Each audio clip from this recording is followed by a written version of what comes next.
Welcome to learning via online. আজকে আমরা আর runway গাইডের গ্রামার পার্টটি আলোচনা করব, রাইট? ওকে ওকে তো আমাদের গ্রামার পার্টে শুধু এই গ্রামারটি ডু এস ডাইরেক্টের মধ্যে জাস্ট এই পার্টটি রয়েছে। তারপরে আমাদের গ্রামার পার্ট আর রানওয়ে গাইডে শেষ। কি বলেছে দেখো, change the following sentences into questions as directed, অর্থাৎ নির্দেশ অনুসারে নিচের বাক্যগুলিকে প্রশ্নে রূপান্তরিত করো। ঠিক আছে, প্রথম কি আছে? Shankha lives in Alipurduar, information question using where, অর্থাৎ শঙ্খ আলিপুরদুয়ারে বাস করে, ইনফরমেশন কোয়েশ্চেন ইউজিং হোয়ার, অর্থাৎ হোয়ার যোগ করে একটি ইনফরমেশন কোয়েশ্চেন তৈরি করতে বলেছে। এটা আমাদের অ্যান্সার। তাহলে শঙ্খ লিভস ইন আলিপুরদুয়ার, অর্থাৎ শঙ্খ আলিপুরদুয়ারে বাস করে, এটা যদি হোয়ার যোগ করে আমরা ইনফরমেশন কোয়েশ্চেন করতে যাই কি হবে?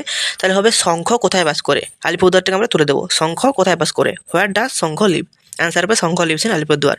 তাহলে প্রথম প্রশ্নের উত্তর হবে হোয়ার ডাজ শঙ্খ লিভ দিয়ে একটা জিজ্ঞাসা চিহ্ন বা ইন্টারোগেটিভ মার্ক। ওকে, নেক্সট কি বলেছে?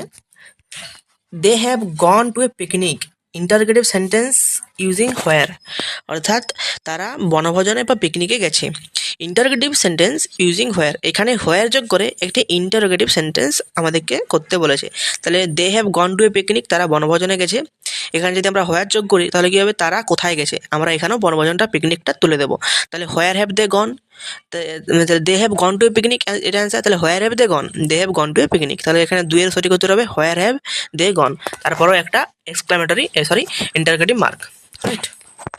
ওকে, তারপরে কি বলেছে? I went to school yesterday, simple question using did, অর্থাৎ ডিড ব্যবহার করে একটি সিম্পল কোয়েশ্চেন করতে বলেছে। আমি গতকাল বিদ্যালয়ে গিয়েছিলাম, এটা যদি আমরা ডিড ব্যবহার করি কি হবে?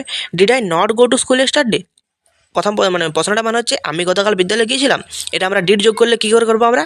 Did I not go to school yesterday, আমি কি গতকাল বিদ্যালয়ে যাইনি? Did I not go to school yesterday, তারপরে এরকম একটা ইন্টারগেটিভ মার্ক, রাইট?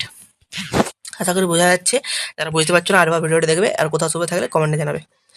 টিয়া studies in class x, information question using which, অর্থাৎ এর মানে কি টিয়া দশম শ্রেণীতে পড়ে এবং এখানে হুইচ যোগ করে, হুইচ মানে কোনটি, হুইচ যোগ করে একটি ইনফরমেশন কোশ্চেন আমাদেরকে তৈরি করতে হবে।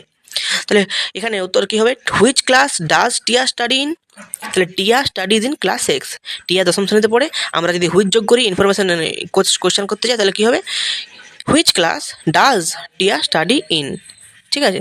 তারপরে একটা দিয়ে দেবে একটা ইন্টারোগেটিভ মার্ক, অর্থাৎ এখানে চারটি প্রশ্নের ওপরেই কিন্তু আমাদেরকে ইন্টারোগেটিভ মার্কগুলো অর্থাৎ জিজ্ঞাসা চিহ্ন দিতে হবে।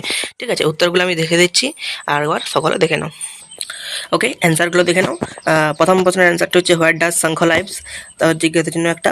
দেন অ্যান্সার হবে হোয়ার হ্যাভ দে গন, জিজ্ঞাসার জন্য একটা। Did I not go to school study, জিজ্ঞাসার জন্য একটা। হুইচ ক্লাস ডাজ টিয়া স্টাডি ইন, জিজ্ঞাসার জন্য একটা। এগুলো হচ্ছে অ্যান্সার। এগুলো হচ্ছে একদম মানে গ্রামারে বলতে গেলে গ্রামারের সব থেকে সোজা পাঠ হচ্ছে এগুলো, যে ইনফরমেশন সেন্টেন্স করা কোনো একটা ওয়ার্ড দিয়ে। ঠিক আছে, এগুলো হচ্ছে একদম সোজা পাঠ, এগুলো তো বুঝতে অসুবিধা বেশি হয় না এবং সহজে করা যায়, রাইট? তাহলে কি হলো? তাহলে আমাদের গ্রামারের পার্ট শেষ হয়ে গেলো। এবারে আমাদের শুধু রাইটিং অ্যাক্টিভিটিস বাকি আছে। এই রাইটিং অ্যাক্টিভিটিসগুলো আমরা সেরে ফেলবো খুব শীঘ্রই নেক্সট ভিডিওতে। ওকে, ততক্ষণের জন্য আজকের ক্লাস এখানে শেষ।